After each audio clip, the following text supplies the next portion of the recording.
welcome to another video, and today I'm going to be checking out a new song by My Dying Bride. Now, as many of you know, My Dying Bride are possibly my favourite band ever. Next to like Megadeth, My Dying Bride, they're like both top #1 bands of mine. They're my two favourite bands of all time.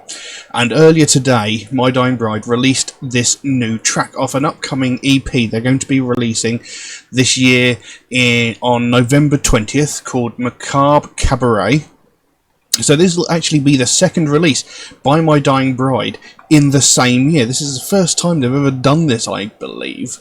Most of their albums have been like between one to 2 years apart, sometimes 3 years apart, but they're actually releasing a second release in 2020. And they released a track earlier today called A Secret Kiss. Now, there is a quote from Aaron Stainthorpe here, singer of My Dying Bride, says, "A secret kiss is the final and lasting mark on the soul any human will feel when the lights have dulled and nothing meaningful remains for them. All religion features a shadow creature who arrives at the point of extinction and the release of the human soul to either guide them to majesty or allow them to fall eternally into the ether."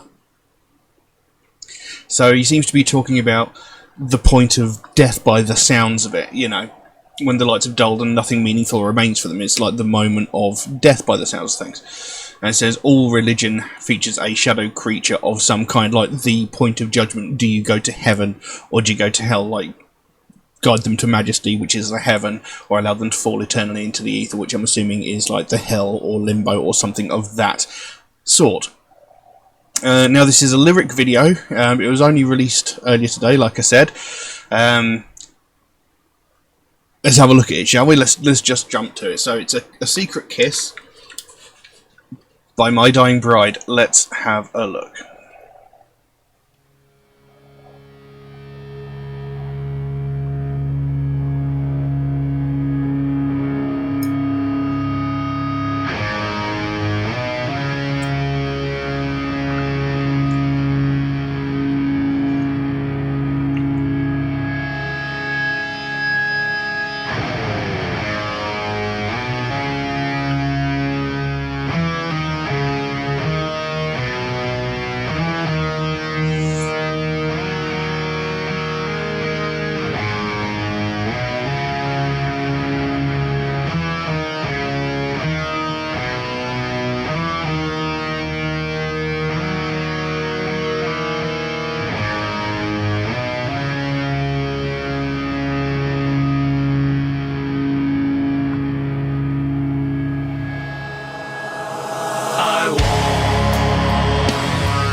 Well, there we go. That was A Secret Kiss by My Dying Bride off their upcoming EP, Macabre Cabaret, released November 20th. Now,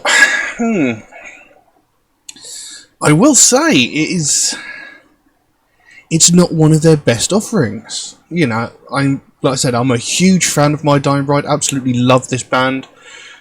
You know, but that is not. It's not one of their strongest songs. Musically, it sounds phenomenal. It actually reminds me very much of the Like Gods of the Sun era of My Dying Bride. You know, musically, it was phenomenal. The thing that doesn't work well for me is actually the lyrics. You know, they're not Aaron's strongest lyrics. You know, he has written some phenomenal and some emotionally soul-crushing lyrics in the past. This one seems a little bit weak. And his actual vocal performance, again, on this track, like he did throughout a lot of tracks on Ghosts of Orion, which was released earlier this year, he's using a sort of chorus effect on his voice, and I don't think he needs it. Because, you know, Aaron, when he's doing his regular, clean vocals, he has got an amazing voice, and he's so able to portray, like, pain and agony, and, you know, he's really good at portraying his emotions through his voice, so I don't necessarily think he needs that chorus effect on his voice. Actually makes me wonder if this EP might consist of tracks that were left off Ghosts of Orion, maybe? Possibly, I don't know. Because it's got a very similar sort of sound and feel to the Ghost of Orion album. But the actual lyrics themselves are very repetitive, which is very unlike him. You know, in certain tracks like The Light at the End of the World, one of my all-time favourite tracks, is one long, epic poem. You know, and there's no repetition through it whatsoever, and even on albums like The Dreadful Hours, you know, another one of my favourite tracks, you know, they are again long, really brilliantly written, sweeping, epic poems with very little repetition. But here it's not that strong of a lyrical content, I'm afraid. Now, the lyrics go, "I once held a secret hand, and the woman cried, 'Will you please hold us?' Then I left. She once took a secret kiss from the poor boy's lips as a last request." Then it went into what I can only describe as a chorus of sorts, where he brings in those harsh vocals. He says, "Awake, wide awake, awake, wide awake. Holy special child could not even smile. Holy special child could not even smile. I once heard a tolling bell, and the women cried, 'Can you please save us?'" Then back into that chorus, "Awake, wide awake, awake, wide awake. He once wrote down holy words in a golden book that may save us all, then left." And then he does a variation on the chorus, ever so slight variation, where he goes, "Wide awake, wide awake, awake, wide awake." And that's the end of the track. So there is a lot of repetition in there.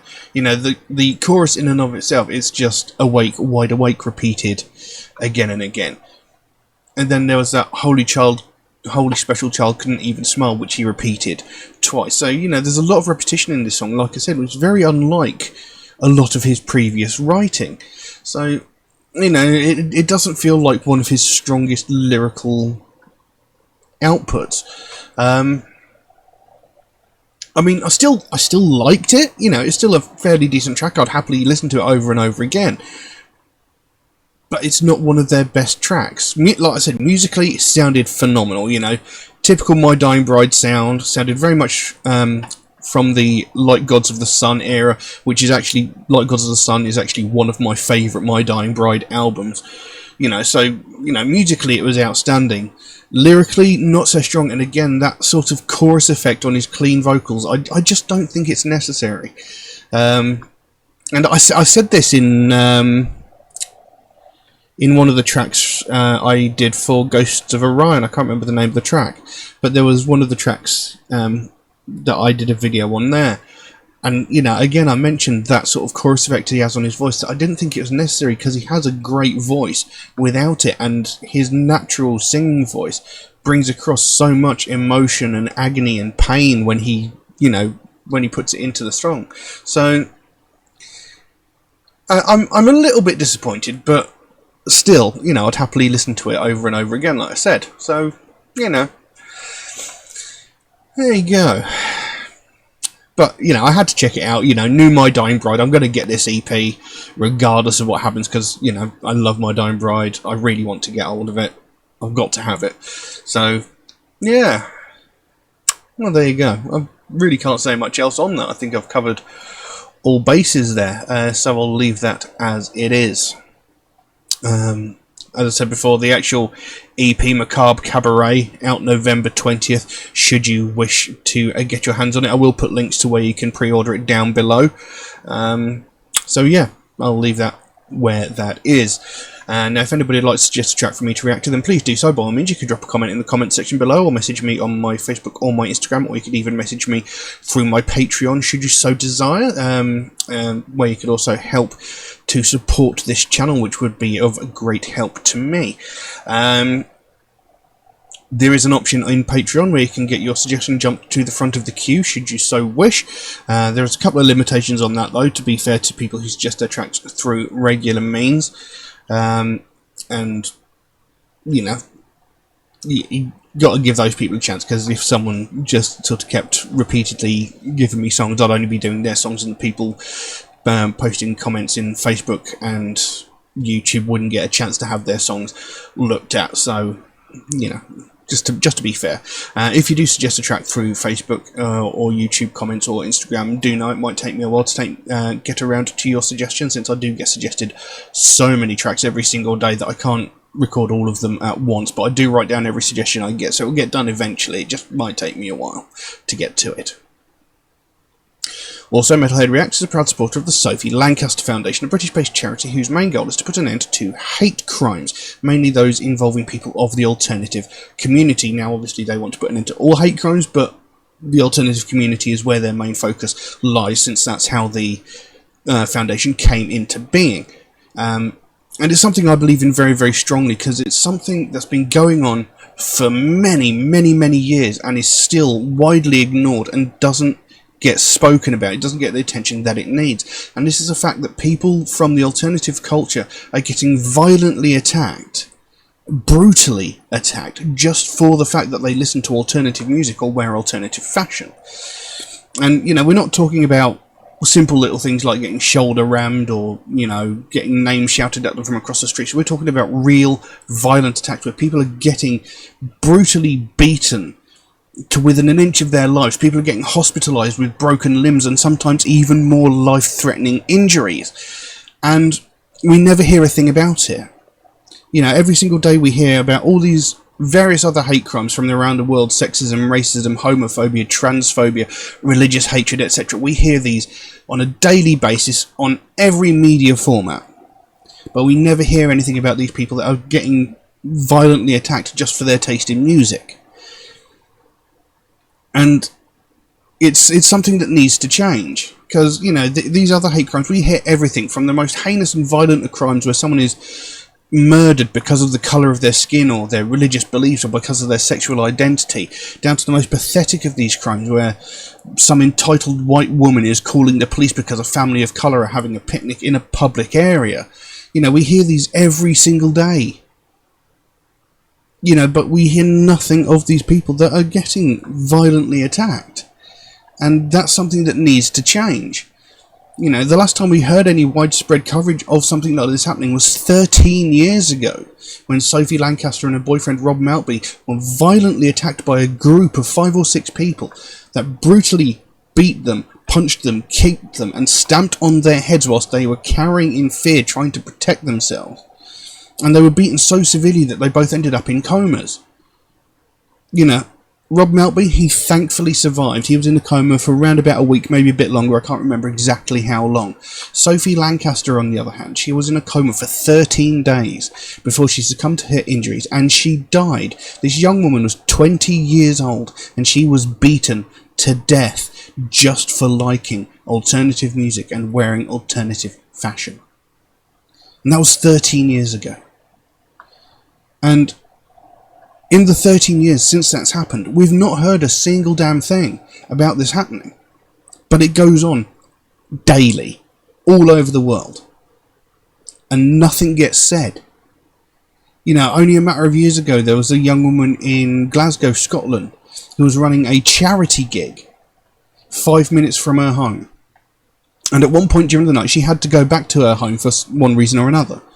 A 5-minute walk, she was attacked twice by the same group of people, and again she was beaten, punched, kicked, knocked to the ground, and brutally beaten.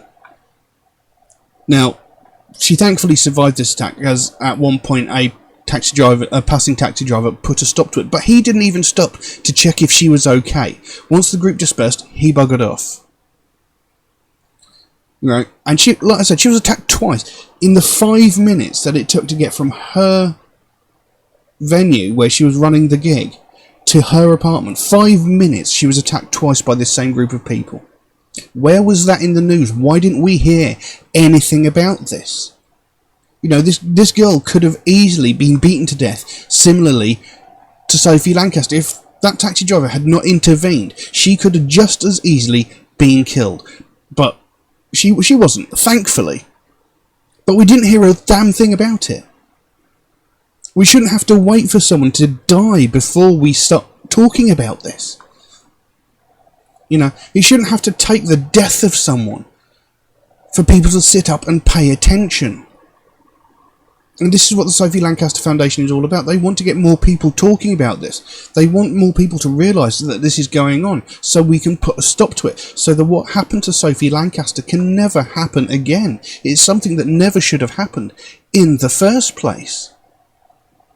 And it's really important that we start talking about this, because, you know, murdering people, beating people to death just for their taste in music just does not make sense. You know, what is it about someone's taste in music that triggers this reaction? You know, if someone likes different movies, TV shows, books, comics, video games, you know, you don't react this way. So why does music create this trigger point where people feel it's okay to violently attack someone? It makes no sense. But it needs to stop. We can't allow this to continue because just by ignoring it, we're letting them get away with it. We're just saying, you know, it's okay, carry on, because nothing's going to happen. And we can't allow that. Something must be done. And this is what the Sophie Lancaster Foundation is about. They want more people to sit up and take notice so we can put an end to this. So if you'd like to find out more about the Sophie Lancaster Foundation, there is a link to their website in the description below. You can go over there, find out what they're working on at the moment, find out what their main goal is, because they can explain it a lot better than I can. And if you can help them out in any small way, whether it's a small donation through their website or something as simple as like one of these Sophie wristbands, or maybe even this one, should you so desire it, you know, the smallest amount can make the biggest difference. And the sooner we bring more attention to the fact that this is happening, the sooner we get more people talking about the fact that this is happening, the sooner we can help to stamp out prejudice, hatred, and intolerance everywhere. But I'm going to leave that as it is for the time being. Thank you all very, very much for watching, and I'll see you again soon. Bye-bye.